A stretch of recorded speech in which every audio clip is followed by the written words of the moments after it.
ay rated SPG, striktong patnubay at gabay ng magulang. Good morning and welcome sa aking munting channel. At dito nga ay nagbabalik na itong si Ramon at si Mokang sa mansyon, na kung saan nga ay sinalubong sila nitong si Don Julio at nitong si Olga, na kunwari ay close na close kay Mokang at kay Ramon. At dito naman ay nag-iisip na naman ito nga si Olga kung paano na naman siya makakakilos, dahil nga dumating na naman ang paboritong anak nitong si Don Julio at dumating nga si Ramon. At dito naman ay tinanong nga ni Tinding kung nagkausap na ba si Beng at si Marites. At dito nga sabi ni Bea, Aling Tinding, sa palagay ko ay nagsasabi ng katotohanan itong si Noy, dahil bakit niya hindi pinansin at parang ipinagtabuyan daw niya itong si Noy, dahil lang ba si Noy lang daw siya? Ano kaya ang itinatago sa pagkatao niyang si Beng?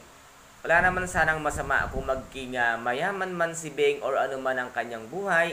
Huwag niya lang ililihim kung ano man ang katotohanan sa kanyang pagkatao. At dito naman ay pupunta sana ang kaibigan ni Rigor sa bahay ni Lena, ngunit iba ang kanyang nadatnan at nakita, dahil nga pagtapat niya sa pintuan at nandun nga ang nakita niya doon sa may salamin na ito nga si Rigor at si Lena nga ay naghahalikan, kung kaya't nagulat at nabigla nga ang kaibigang pulis nitong si Rigor, dahil hindi niya inaasahan at inaakala ang kanyang makikita na si Rigor at si Lena ay naghahalikan. At dito na nga siya mag-iisip na baka nga nabuntis na nitong si Rigor si Lena. At dito naman ay muli na talagang galit na itong si Tanggol, dahil nga sa nakita niya na nangyari sa kanyang mga kaibigan.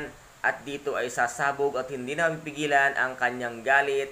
At dito nga hahanga sa kanya si Chief Espinas, dahil sa kanyang tapang liksi na ipinakita nga dito sa loob ng selda, kung papaano niya kinalaban ang mga grupo nitong si Bong nang nag-iis na lamang, dahil ang kanyang mga kaibigan ay halos wala nang ang buhay sa ginawa. At ipinag-utos nga nitong si Bong na tirahin ang grupo nga nitong si Tanggol. At dito naman ay lalong maiinis at magagalit nga itong si Chief Espinas kay Bong, dahil muli na naman siyang pumalpak sa kanyang pinagawa nga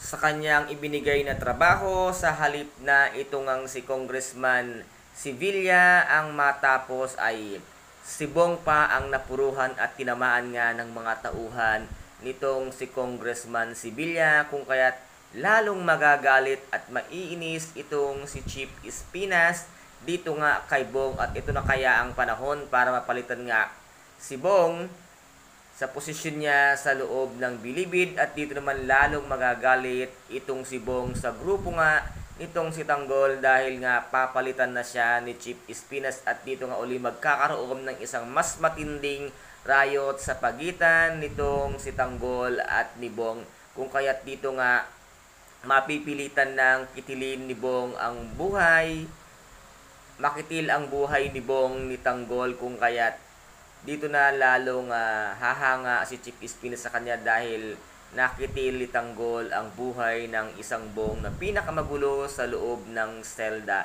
At ito po ang ating pakaaabangan dito nga sa tinaguriang pambansang teleserye FPJ Ang Batang Quiapo. At kung saan po ay nagustuhan ninyo ang aking video for today, paki-subscribe na lamang po ng aking channel, paki-like and share din po para maging update kayo sa lahat ng gagawin kong video. Maraming salamat po, ingat, God bless and bye-bye!